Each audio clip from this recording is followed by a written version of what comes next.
I think what struck me most in the last year is how surprised people have been at SNP cuts in schools, the fact that bus fares have gone up,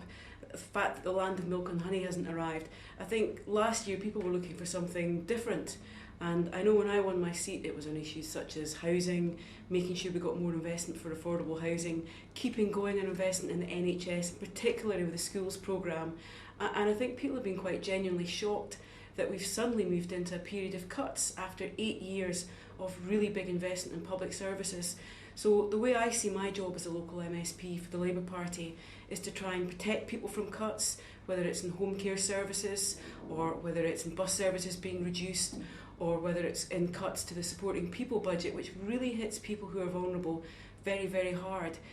It's quite tough because we're obviously in a period where the local council, which is led by the Liberals and the SNP, are cutting back on frontline services. But I think unless you push, unless you campaign, you don't win. So I'm very keen to support local people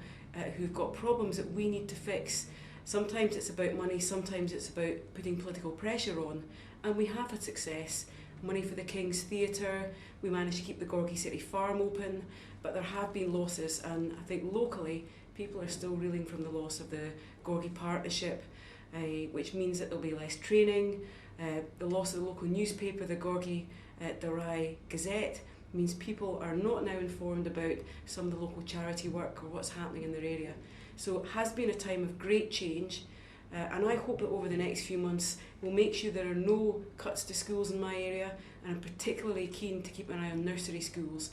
3 were proposed for closure last summer, and these are absolutely vital services for the city centre.